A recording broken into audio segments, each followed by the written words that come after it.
And we're live. Welcome back to Church AV Professional Forum. We're here with my cohorts, and we'll go in the roundabout order. We have Carell, Alex, Andrew, and Colin back with us again. So this time, we're talking about video. Last time we talked about audio. We gave it the respect it deserved. But now we're moving into video, and this time we're really going to focus on equipment. But before that, gentlemen, what do we always do? Get to pray and then pray. Well, whoever speaks first gets to pray. Go ahead, Alex. Go ahead and pray us in. Dear Heavenly Father, thank you for this evening. Help us to learn something and enjoy our company and better your work. In Jesus' name I pray, amen. Amen. Your audio is low again. Just want you to know. When we do these pre-tests, we talk before the show starts, and Alex is always boisterous and gregarious and loud. And then the show starts and he just drops a notch. So that's to be expected. Wait, what are you holding up, Carell? Go ahead. Nothing. Go ahead. Go on. You go ahead. You go ahead. You seem excited about something. Yeah, he wants to show off something. And I know it's video related. So just go on. Just show everybody. Okay, fine. I got an adapter. Adapter. So what is that adapter for? Well, curiously enough, we're talking about cameras. We're talking about cameras. And I had a lens, but I gave it back yesterday. So I can't quite show you what I do with this per se, but you know, we in this land of not having enough stock around the globe right now, you got to come up with some interesting solutions, which we'll probably get into a little bit later, I'm sure, Robert. But since everybody wants to see, this here is an adapter. I really wasn't that interested. No, I'm kidding. For a B4 lens that goes down to a 1/3 sensor lens. So we will be having some fun with this at my church for a little while. So yeah, that's the whole topic of mounts is a big issue. How many modern mounts are there? Now, when it comes to broadcast, you have B4 mount. In the photography world, almost every manufacturer has their own mount. Even though various versions. Right. There's a couple that share mounts, such as Olympus. Well, there's no more Olympus, but Olympus, Panasonic, they share the Micro Four Thirds mount. But Panasonic now has their own, an L series mount. Canon has their EF, but now they've moved to RF. They have three, actually. They have EF, EFS, which was for their crop sensor cameras, and then they had their RF camera mounts now. True. So yes, the EFS. But now when it comes to video, there really is not an EFS mount. This is true, but I'm just covering. Yeah, but I did say photography, so that does clear that up. Nikon has two different mounts. So mounts become really important, right? If you're doing cinema, what's the cinema mount? PL. Didn't Ari come out with a new mount for their new prime lenses that they had? They changed their, never mind. Maybe that was the mount, because I know they had changed at one point, whatever. Really? I thought they were the ones pushing the PL mounts. I think it is PL mounts, but I think they had a mount before that. I don't remember. Am I talking about things I'll never be able to afford anyway, though? Well, you know what? We can also talk about affordability. I think before we close down, I'll even give Colin the chance to talk about affordability, how to find affordable lenses, because he's been able to use a couple of different methods to find really good affordable lenses. So I'll let him spotlight that as we get further on. So I didn't want to start talking about mounts, but mounts are so important. Carell, can you tell us why you had to use that adapter? Well, since today's the day of show and tell, here's our old JVC 710 that we been using at the church. It's a pretty good 1080 camera that we've been using. My church is actually looking to move forward towards using 4K cameras now, and those use a 2/3 sensor on those bodies. So this camera that I have here is a 1/3 sensor. So the problem that we're running into right now is the supply chain's a little bit jacked up. And so, that's causing us issues with getting the stuff that we need to move forward. So we've had to be creative with how we deal with the situation. So, after kind of conversing with one of our other guys at the church there, we were looking around, and he's like, "Oh, what type of lens mount is the lens we need to get?" And so we said, "Oh, it's a B4." And then we saw that it was a bayonet mount for this camera, and they happen to have the adapter. So, we went, found this. I mean, it's not cheap, but it's something that helps us out, and kick the can down the road until the camera bodies become available. So that's what we're doing. So we're going to use these older bodies with the newer lenses when they arrive, and use that until we get the bodies in. All right. So not to put you on the spot, but you are going through a really good use case, and I have the same issue, even though I went in a different direction. For your church, you wanted to upgrade lenses. Talk to us somewhat about the process you went through, because you're not a camera guy. You admit that full-hearted. You're not really a camera guy. Tell us about the process you went through to try to find a good camera. Oh, man. Well, there are varying opinions, I think, on how you can go about video, right? But the real question at the end of the day is, what are you doing? What is it for? And what kind of camera work do you need to have for that, right?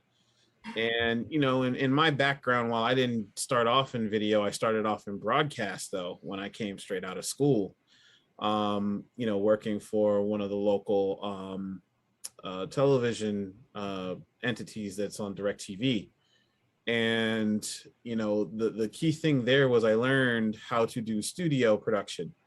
And, whether it was in the local auditorium that we were doing stuff, or, in the studio, we learned, hey, you're standing behind the camera, working with the controls, moving the camera along, because they had pedestals in there, and just trying to, make the show have action through what you're doing with the camera work.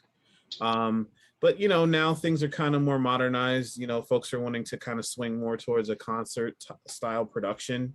And so they want to have a lot more movement, people there with the cameras in their hands, and that kind of thing. But I think to get straight to the point, though, for us, a hybrid solution was going to be what was going to work best, between having camera ops that are in stationary positions and adding movement, and then other people that are going to work with mobile cameras to add some more of that action feel.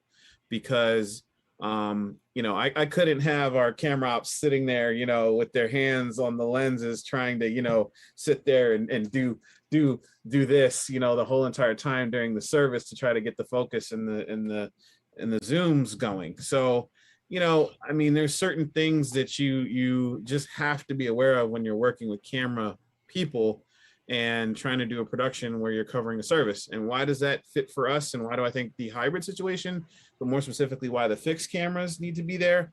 Well, when you have movement, it's important to be able to respond. And while you could do things with your hand out in front of the camera, it's not necessarily ergonomic or easy, so being relaxed and trying to follow while you're racking focus and trying to be present in the moment with the pastor and you're following, that I think is really important. And so for us, after a process of going back and forth, cinema cameras or this type of camera or the ENG like I have here, we kind of settled on that situation where we'll go for a more of a hybrid solution. So we're going for our fixed positions first, and then we'll work on the other positions a little bit later. All right. That's a very good description of working your way through the process. Our situation, we're coming not from broadcast cameras. We're coming from PTZs. That's often been described as security cameras. That's the basic quality of what we were getting, were security cameras. For the longest time, we had them running at 720. They didn't even realize, and by they, I include myself, didn't even realize that it could do 1080. But because of our mismatched, totally difficult setup, we had to run them at 1080i and then convert them to decimators down to 1080 30p, it was interesting. But needless to say, trying to move from PTZs to floor cameras introduced a whole series of issues. Space being number one. Two, there's no cabling. So where we have mounted PTZs on the wall, now you're trying to run that same SDI to convert it to HDMI. We weren't prepared for the pandemic, plain and simple. We weren't prepared to make this huge leap from PTZs to floor-mounted cameras. So we have no trained people, we have no real equipment, and we're trying to do everything at once. And I know that other churches are going through this because I'm consulting with other churches who are going through this. So, Alex, knowing that you don't claim to be a camera guy, I think Colin's probably the most experienced camera person, and then I would be second. Alex? Video or photography? Yes, video camera. Okay, let's clarify. But here's the thing. With DSLRs now becoming so popular for video, tell us about your experience, because isn't that what you use in your church? So I've had a photo camera, I use a digital camera for photography mostly, and that's like all of my glass and stuff. But I have gotten some cheaper video cameras to basically support my streaming to replace my laptop camera, even though that's what I'm using right now. We're not going to talk about that. But I think for the use case, a digital camera and DSLR is going to work for certain applications, but it's not going to work for most of your church applications when you need to get footage. If you want to do a go kit, you want to get outreach, digital camera, get the right mics, that kind of thing. If you're trying to talk about doing something for a church shoot, you're just not, it's cumbersome to get all the pieces you need to cover that. And you need to get the proper equipment for the environment. So the young adult group that I've been looking at, I'm going to probably put together a go kit and a camera kit for that. That's going to be a lot more of the DSLR style, kind of run and gun, get something that works for that to capture outreach. But the use case is different. And I think that's one of the things that a lot of churches need to contend with. If you're trying to get your service, you have one tool, and when you're trying to get outreach, you probably have another tool. And let's not forget that this is a tool, your phone, especially with the new iPhone 13. It looks pretty sweet. But I will say that you got to understand what your use case is. And I think one of the big things is, I would never recommend using that as a DSLR as a primary shooting camera unless you know what you're doing. I think you can, here's the thing, right? You can make a lot of things look good if you know what you're doing. If you have a poor camera, but you have good lighting, you can make a lot happen. And I think that's something that there are ways to get around, but honestly, getting the right tool is the proper thing. And from your situation, I think the most important thing is getting the infrastructure in place. Because if you don't have the infrastructure in place, you're kind of up a creek. All right. We have lost one of our members. He's been called away on important business. And so we're going to have an empty chair. We're going to ask the empty chair some questions, but we're going to move right along. And Andrew, tell me about your experience with video cameras. Well, so we've done a lot of lower grade production stuff. We have non-demanding folks, and the issues that you guys are discussing here haven't been a factor, but I have started to become aware of them. Meaning, when you get into this is like anything else, right? Before you get into it, you think, oh, okay, I have this problem. This should solve the problem. And then you start looking into this and find out that this includes this, that, the other, some other stuff. And then it's like, oh, wow, I thought I was 10 minutes from finishing and now I'm 10 hours from starting. And so you start to have to make those compromises. You start to have to ask those questions. What are we trying to accomplish again? How much are we willing to spend to accomplish it? Are we going to change our minds after we've started it? Like, is this going to grow? Because you know what happens, you start to do some sort of a video or audio process and people are like, oh, this is awesome. Can we? And they expand the scope. And all of a sudden what you agreed to purchase or obtain is no longer in scope. So for us, it's been modest. We haven't had a lot of demand for video so much, other than to be able to record when we do evangelistic series and so forth. We're not doing everyday sermons that way. And in one of our sister churches they had somebody who does professional video stuff. And so he did the recommendations and got them the equipment at their place. But yeah, you have to ask the right questions. For me, it's been pretty straightforward. We've just picked up cameras that have been very simple to accomplish what we're trying to accomplish. Audio. It's funny you mentioned that. We have, my daughter sends me videos. There's a church, Elevation Church, or it's some of these bigger mega churches, and their equipment setup is phenomenal. Their budget is also probably about 10 times higher than our budgets are. Just I mean, That's probably 10. 10 times higher than our collective budgets are. So one of the things that we face is people looking at other churches online and saying, why can't we do that? Why can't our church do that? Don't they And know then we that slide them the invoice and we say, well, this is what it's going to cost. And all of a sudden they forget our names. You know, you never hear back from the treasurer at that point. But one of the things they were doing is they're showing their cinema cameras. We've had this discussion a lot, Carell. They're showing their cinema cameras. They're showing, they went with all Blackmagic cameras. So they got the Blackmagic G2, the 4.6K Ursa Mini Pro G2. And they're doing that. The guys they have it on a dolly, on a whole rail system, and he's doing manual focusing. The person in the back has a box lens on their camera. That's 50 to 1,000 lens. That lens is close to $150,000 by itself. So we can't compete with that. Okay. What can we do with our budgets? One of the things the G2 is, it's only $6,000, which is cheap for a cinema camera. But what people don't know, and Andrew, you talked about this, when you buy a cinema camera, all you get is the camera. You get no batteries, you get no cables, you get no tripod. You're spending $6,000 for something you can't even use. No lens, no monitor, no nothing. So what can we do in the budgets that we have? Let's not even talk about the supply chain issues. Let's just talk about budgets right now. And then I'll tell you about a problem that I have.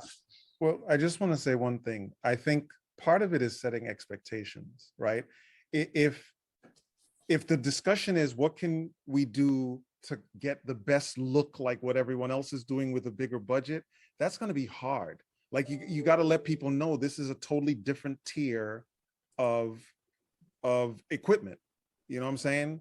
It's like, hey, if you have a bicycle budget, don't expect to be getting to places as fast as the guy with a car budget. You just have to change your perspective on travel if you've got the one kind of budget versus the other. Yeah. And I'll say this too, right? There's certain ways that you can leverage what you're doing before you get to where you need to go, right? So what I'm talking about is infrastructure, wiring.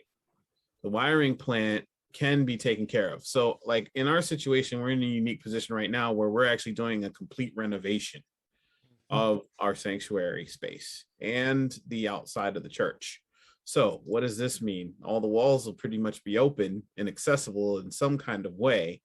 So we're going to make plans to put in the wiring where we need to put it in, drop conduit in where we can put it in, and be intentional about where we're putting things. Now, we are even looking at alternate camera positions from what we have now to be able to play around later when we do have, the need for another place to shoot from or deal with things. So, the having your money well spent in that backbone to get yourself there, because here's the moniker, right, that you have to use, IT, electrical, whatever, right? It's wire's cheap, the labor's not, pull it, right? Mhm. So pull what you need and beyond what you need, right? If you want to have redundancy doubly or triply, do it.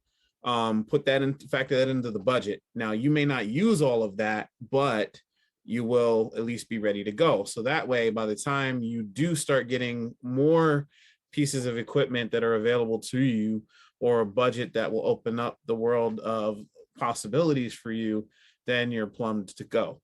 And, take off, sizable chunks as you can, I mean, for our situation, we have lots of different things that we're trying to accomplish here in different ways, audio, video. Our fellowship hall needs some overhaul, in audio and video. So we're looking at multiple places where we have to do this, and you have to be pretty practical because, I've been through the exercise. I was asked, hey, what's the pie in the sky version of what's the what we can do? Mm-hmm. And then you had to cut it down to, okay, realistically, what can we do? Right.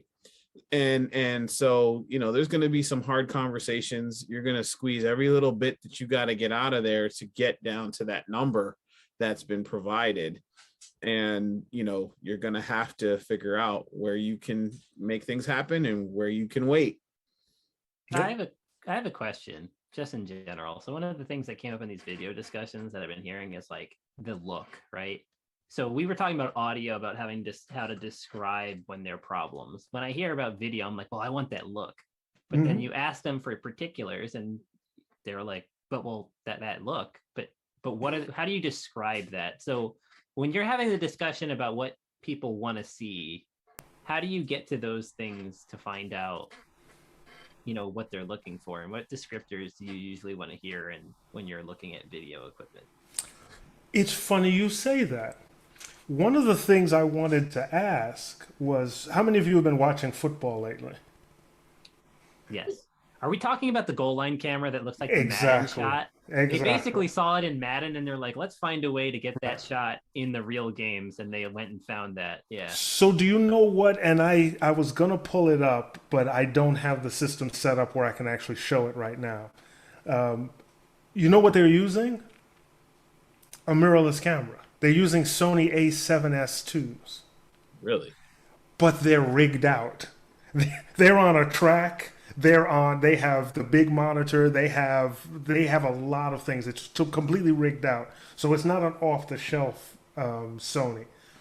But that image is what people want now. They call it the cinema look.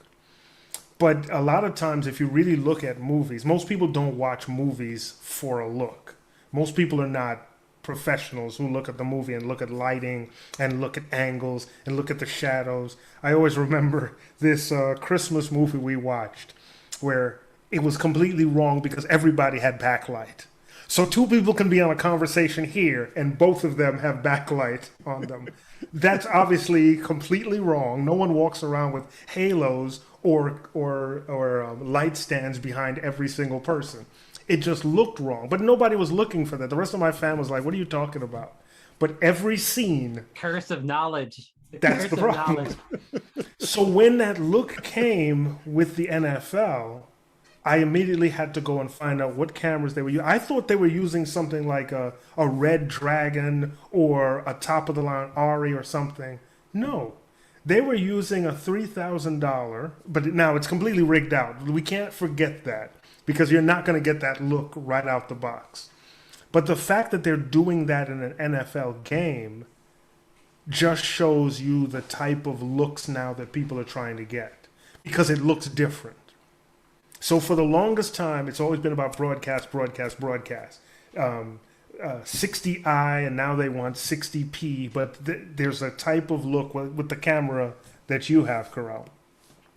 But what did your people tell you? What did they want to use badly? They wanted cinema cameras, and I didn't. Here's the thing, right? To frame the discussion, I said the camera is the tool. Okay, the camera is the tool. Whether we use a cinema camera, whether we use an ENG camera, we could use a DSLR, whatever the case is, right? The camera is the tool. The question then goes back to, though, what we talked about earlier is what's your use case? How are you going to do it? As it came to realization for us, because of the myriad of things that we're probably going to be producing outside of even just the church service, a hybrid scenario makes sense for us. They can get the active shots they need when we need to have them for a theatrical production or the praise and worship set. But when we're going to the sermon, you know, I didn't want to have the camera person basically standing right up there, right next to the pastor, you know, trying to stay with them as they're walking, pacing back and forth in the front. That's just not going to work. I mean, right? Going to the NFL case, they only use that one camera for the end zone shot. Because, That's it. Because how off, but if you don't have the focus to see any of the plays from that type of shot for everything, it gets old quick. Like you don't know what's going on. You don't have the information to know what's going on. And the same thing would apply here. If you're looking at it in a church setting, if you're trying to get perspective and get an idea what's going on, that shot's not gonna help you. That's right. Right. You know, the way I would look at it is like this, right? Because I watched one of the videos for Hillsong, because Hillsong is like completely bought into the Blackmagic infrastructure for all their stuff. And, you know, they got the stick-up cam in the drums. I mean, would we want to see the stick-up cam on the drums the whole entire concert? No, it's there for a feature. It's there for a particular cutaway that you want during a solo or an emotional part that they're pulling out. Same thing, like you might look at somebody playing on the bass, you know, on the strings or on the guitar or something to get that you know, vibe of what's happening, because maybe that's what's going on right at that moment and the vocalists are not singing at that time, right? So you just need to know how to cover these things and get to them properly and have the right tools for the job. And that's the thing, you know. If you're just getting started out, yeah, you know, things might be a little bit limited in how you do things or how you approach it, but, you know, look at the use case is the biggest thing that I had to remind folks, because, you know, the reality of the situation, back to what you were saying, Robert, most people are not going to sit there and say, well, they used a broadcast camera for that, or well, they used a cinema camera for that, or they used the DSLR. Usually the end user can't tell. Nope. And you can get things colored to match closely to where you really can't tell. Except in my church, but that's a whole other story. But you see, the thing is, if you think about the evolution of camera and audio, video and audio in churches, you had a period where the distinction of the equipment was not as important, right? There were limited use cases that people had, and B, the equipment, the diversity of the equipment was not so extreme that it would just cover those use cases. But now it is very important to ask the person, when somebody says, hey, we need to get a new X, you have to say, okay, what do you plan to use it for? What do you think you'll be doing a year from now? What are some of the things that you want? Describe the programs and services that you have. Because if they don't do that, you can get something that'll be awesome in some capacity, but probably not cover all of their use cases and therefore seem like a loss to them. They'll be like, why do we spend all this money and we can't do X? And you're like, yeah, but you can do Y and Z. You just don't do them enough to realize that you know, that it's a good value. But unfortunately, you didn't say you wanted to be doing out in the park events all the time. You just said church camera, and we got your camera that works great at church. And I'm going to say this too, right? You want to know how I basically got into the arena where we ended up getting to? I had to remind folks of what the use case is beyond what we see for the church service. Okay. That was a key piece of it. Because when we use our cameras, we're not just using them in the sanctuary. We also have a gym that has massive amount of space, and we needed to have very powerful lenses to get up onto the stage and get those detailed shots, because some of those things are far away. And so, we couldn't just pick a very pretty cinema camera with a very nice lens that would cost us half the budget that we have to spend. We just couldn't, we couldn't justify it. Whereas in the case of what we're doing now, we're going to be able to reach out and touch, do what we need to do with that. The cameras can be colored. And see, that's another thing. As long as you know what you're doing, again, you can color them to have a similar feel or vibe towards what they were trying to do with the cinema camera, right? And then you can actually have the cinema camera on site if you need it to be able to, get those interest shots that are really intricate and real nice and just tasty, right? So it's just a matter of just making sure that everything is thought out well. And the thing is that when I reminded them, hey, look, we have multiple use cases here. Don't just put the blinders on for the service. Right. We've got other uses. That reminder was very useful. It took a minute for it to sink in, but it got there. It landed. See, that leads me, the use case situation is hurting me right now because I wanted to go in a particular direction. I don't think I necessarily have the budget for it. So what I did was I ended up picking the new Blackmagic studio cameras, which I tested. I rented it myself, tested it, made sure it would work for us. I mean, there's very little difference between the Pocket 4K or the Pocket 6K and the studio camera, except being able to have tally light, being able to have talk back. Those are really important things. But there's a big problem with it. Andrew mentioned a camera that's good in this case. Karel mentioned a camera that's good in the use case. There's no such thing as the perfect camera. So there's going to be drawbacks to anything. And I ended up going the hybrid as well. Because with the Studio 4K, the focus and the zoom components aren't even available yet. I have 12 to 16-year-olds who are running our cameras. So I need to get them something with zoom control. Giving them something where they have to lean forward and do zoom and focus is just out of the question. Half the time you're trying to give them instructions and they want to talk back. Not being rude, they're just asking questions. Well, don't you think I should do this? Don't you think, well, what if I moved it? And anyone who's done any production knows we don't have time for a conversation. We're going from one shot to the next.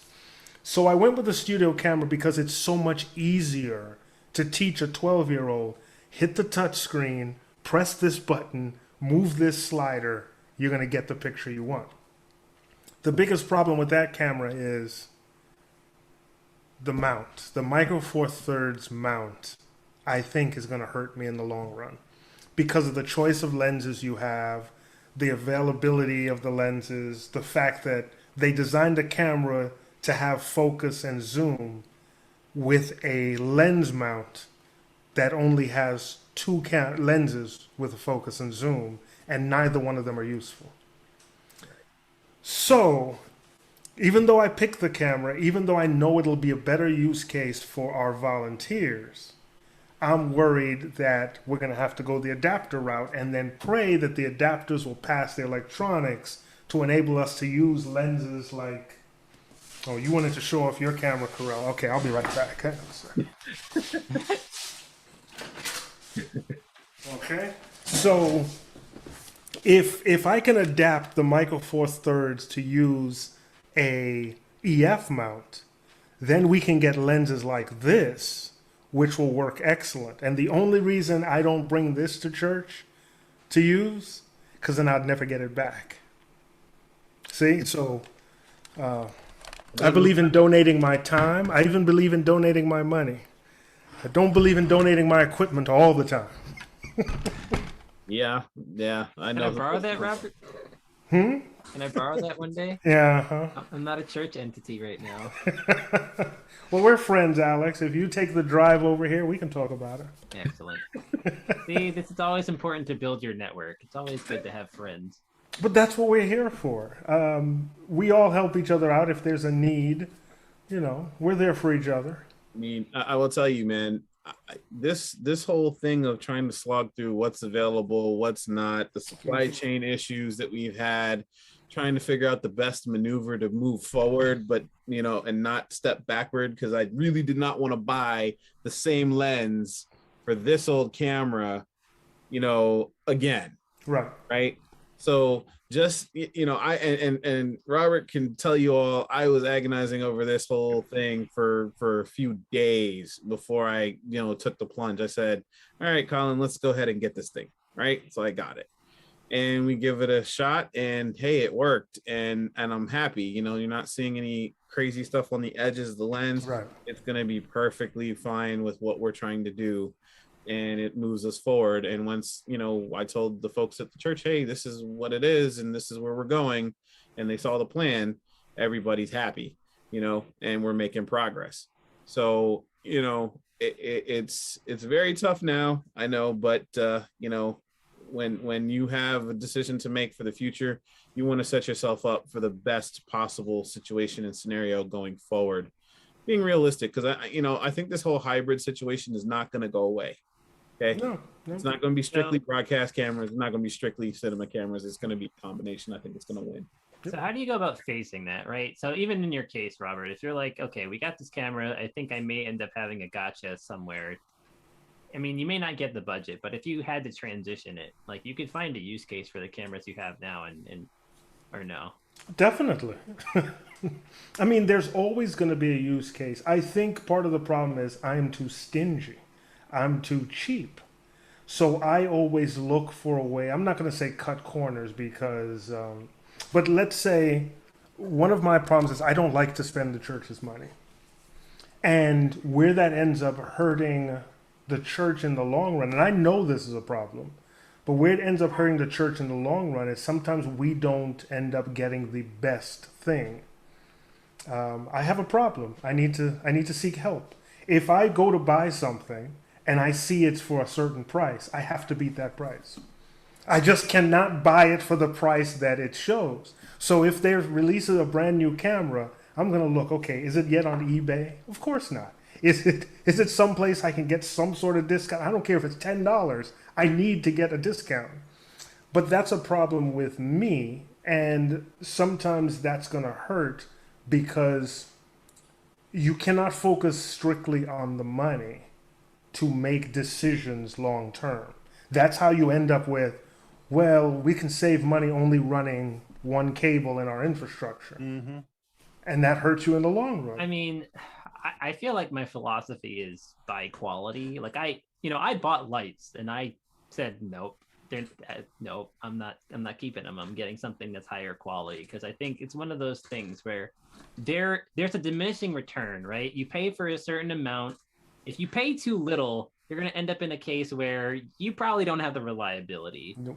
You're going to pay. There's going to be a sweet spot in the middle. Well, the other extreme is you're going to play bleeding edge, like high cost for bleeding edge stuff.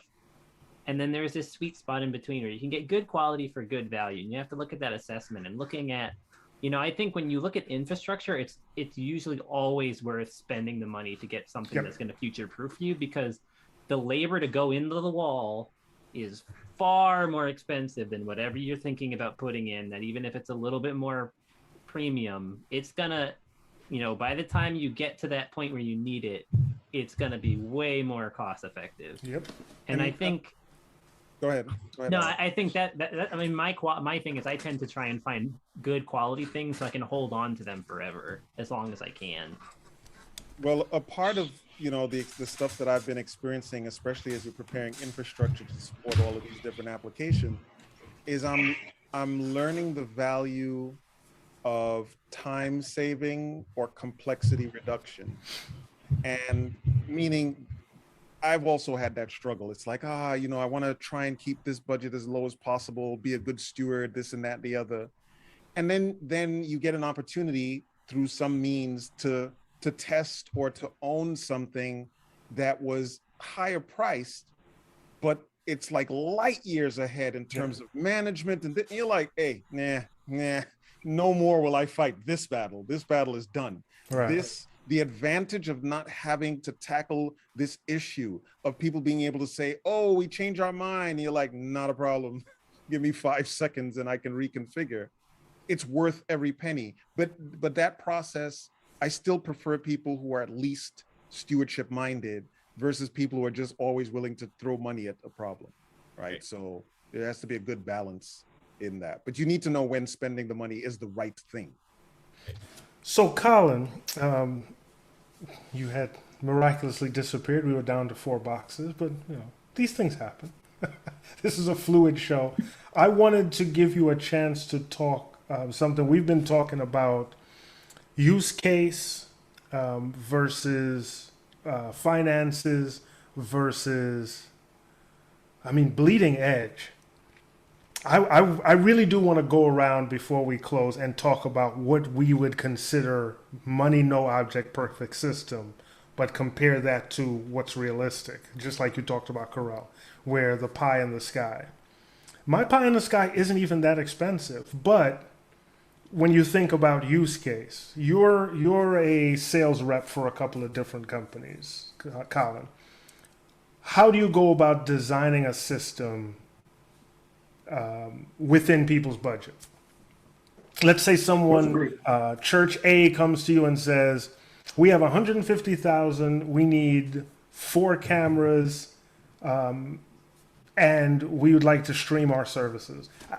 We don't need to know the equipment, but how do you go about helping them to figure out exactly what they're going to get compared to what they think they need? Well, really, there's 2 approaches to that, right? You can go with here's my budget and I'm going to get the best value for that budget. Or you could go, the other approach was, here's what I'm trying to achieve and the quality I'm trying to achieve.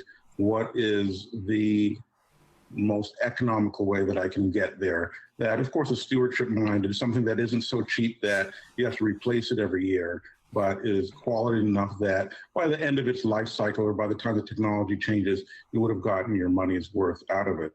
So the approach I usually take is, if I'm consulting for a church, I say, realistically, let me know what your budget is, and we will get the most value for that money. All right. Of course, there's the other way. What are you actually trying to do? Because I've seen, unfortunately, by the time some churches call a consultant or consider using a consultant, they've already made up their mind or have already acquired stuff and want you to now integrate a whole bunch of disparate things that would have cost them less had they have gone to a consultant to begin with to get things that actually work together. Because sometimes, I know you've been there, sometimes it's the volunteers, you have some old stuff, some donated stuff, some board stuff, some bought stuff, and you have to kludge stuff together and integrate it, and you're spending a lot of money on the glue, a lot of converters and workaround and your time. And a lot of times people discount volunteers' time, but truthfully, you can make more money. You can manufacture more stuff. You can buy more stuff. You cannot reclaim your time. Nope. Period. Right? It's a flowing river that you can never put back into a vessel. Right? So time's extremely, and I think Andrew talked about that. It's like, hey, and I've been there. I'm like, wow, the $20, I'm gonna go right to the jugular with this one, Andrew. The $20 switch works great. It's perfect. It's $20. I got it off of eBay, the Tiki Tacky brand or something, or you find like 50 different brands that are all the same thing and come from the same factory someplace, and Tiki Tacky brand, and and you put it as a component to some core key element like getting. Uh-oh. He's using it now.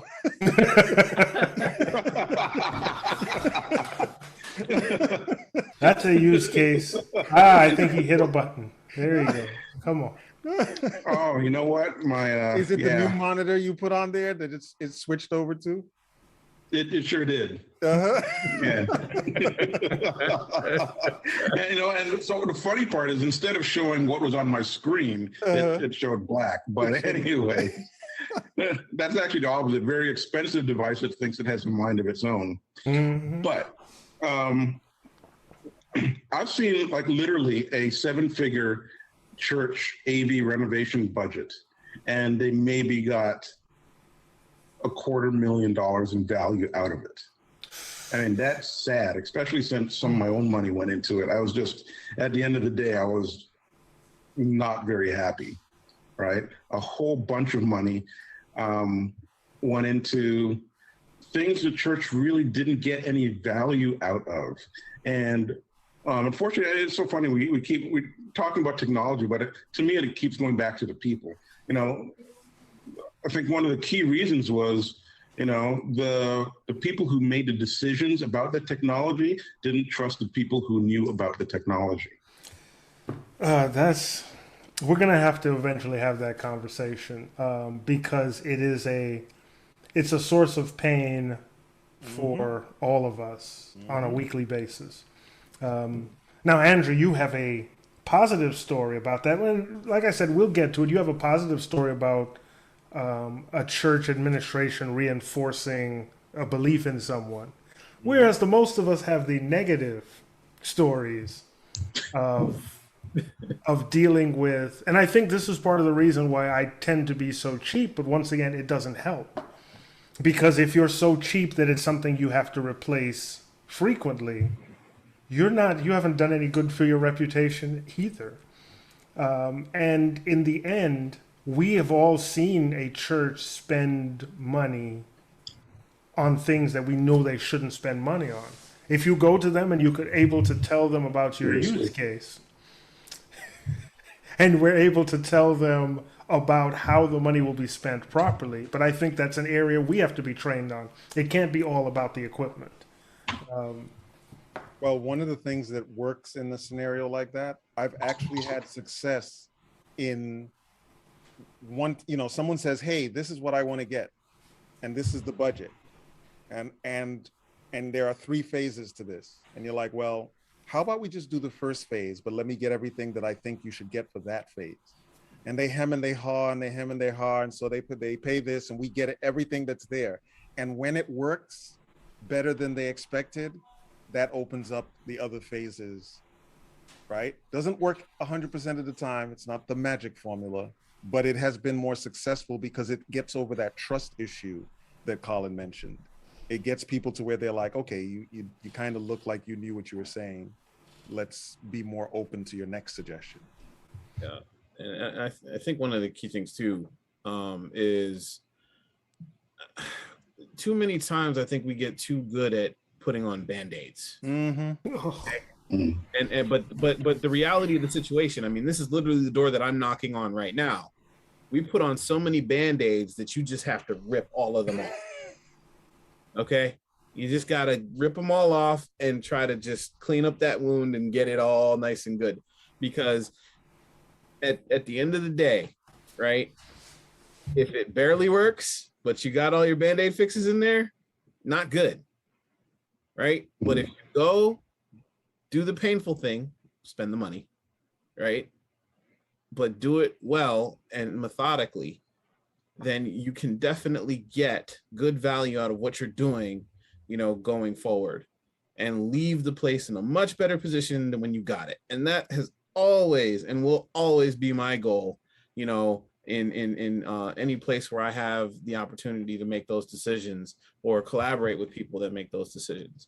But the Band-Aid thing, it works in certain cases, but that cannot be the go-to move.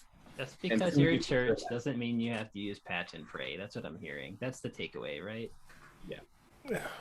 The other problem with the Band-Aid that we do have to point out is if you're the only one who knows where you've put them, you just set your entire church up for failure. And then when you're in vacation in Florida, you're getting calls all the time. Oh, this isn't working. We turned this on and it's not working. Why isn't it working? And then you got to walk them through. Oh, wait, what did I do to fix that again?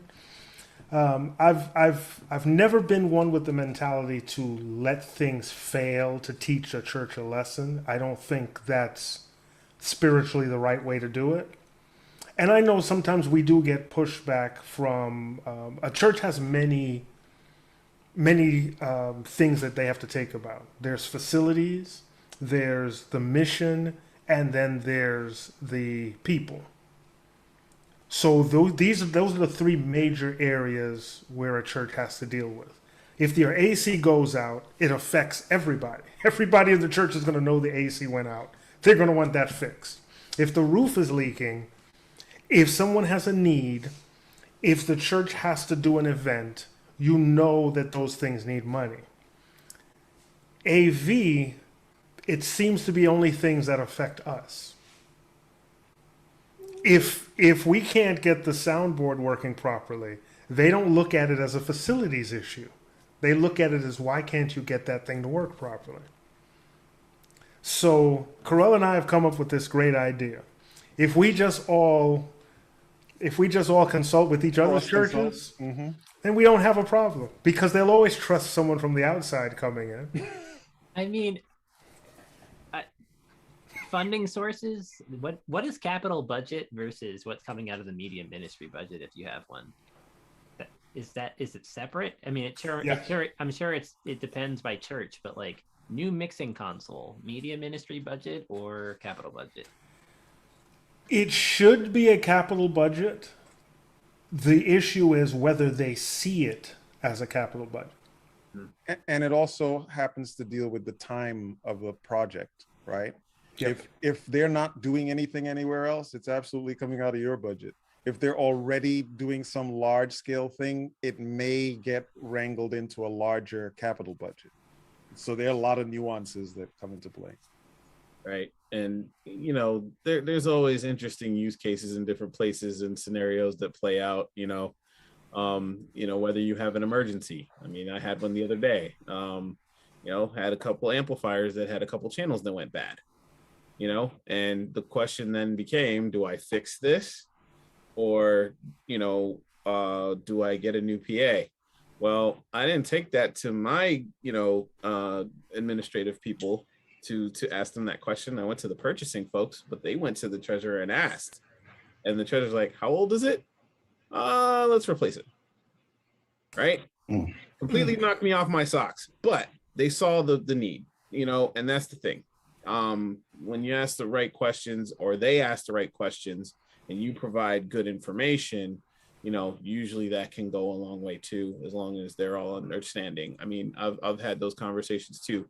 Like, case in point, I'm trying to start up an IT team, that dedicatedly takes on the IT stuff, but they also need a budget and a line item, because I don't want them touching the media budget. Right? I might be a little bit selfish that way. No, prudent. Call it prudent. It's not selfish. There are separate functions. I jest, but the point is that that we need to get them thinking this way, because gone are the days where people think that you just go to Best Buy and pick up this piece of equipment and that'll be good for the PA system or this or that, right? All these components are, have a certain quality level for the most part, and all of that, and the churches need to start thinking of themselves like the entity that they are. A small business.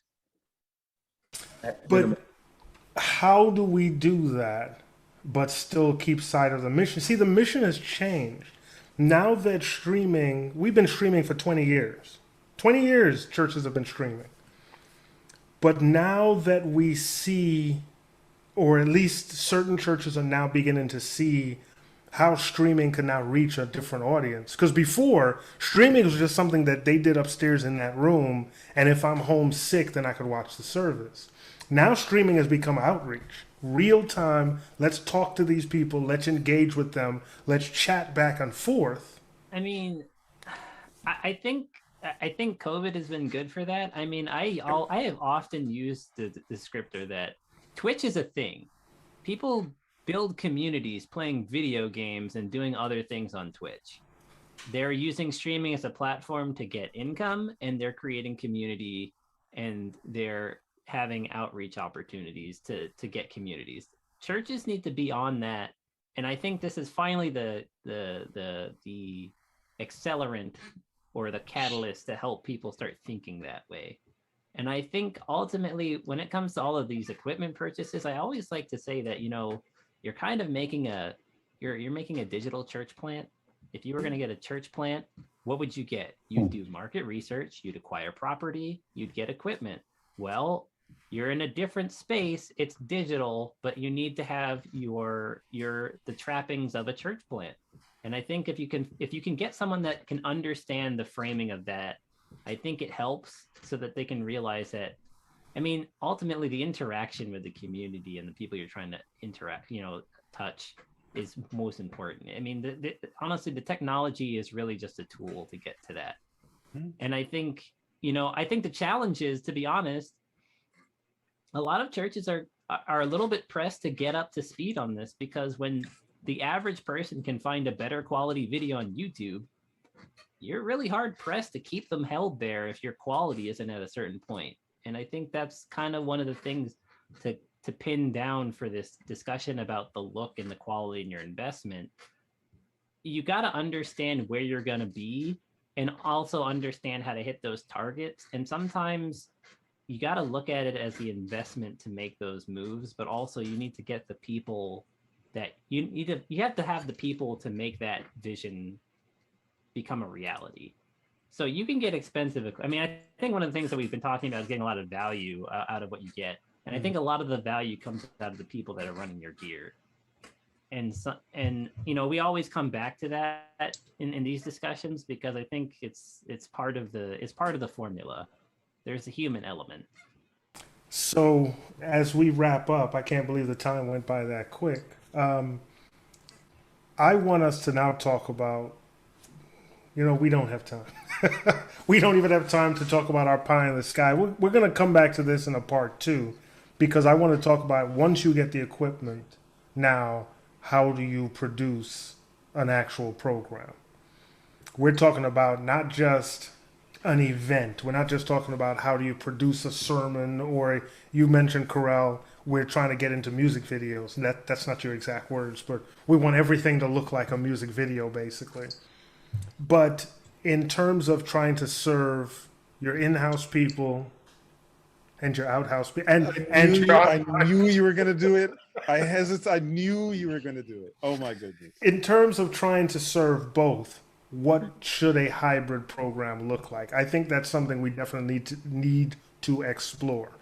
So you guys go round robin, give your closing words on this. Alex, that was a very good closing point. I should just let you finish it, but everybody go around and give your closing remarks, and then we will schedule our next one. I have nothing to add. I think I felt like that was pretty good. There's an interesting article that my wife sent me, I think a week ago, and I sent it to a couple of church members. Actually, that's not true. I put it in a form that I know pastors monitor, just because. And the topic was the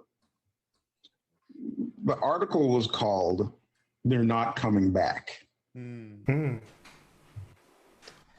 So the question is, how do you serve a hybrid audience? Something, I think it was you, Robert, who said,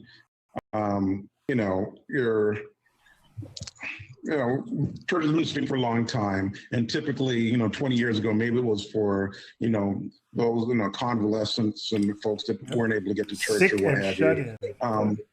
Sick and shut in. But really, you're talking about outreach and stuff.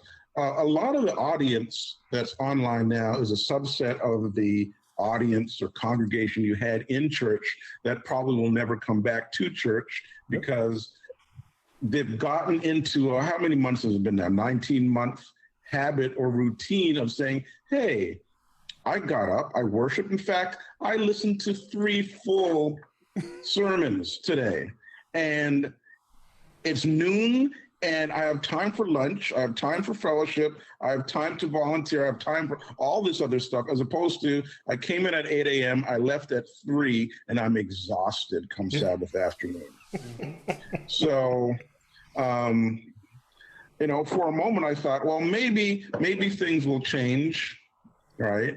And after hearing, I think it was 4 appeals for people to come back to church last week, I'm like, I don't think you quite get it, because you made 4 appeals for folks that might have tuned out already, and it's now 2 p.m., right? And things that you could have, if it was an engaging discussion, mind you, things like Wednesday night prayer meeting, there have been more people online than I've seen walk into a church. Usually, if you wanted to hang out in an empty church, Wednesday night prayer meeting was the time to do it.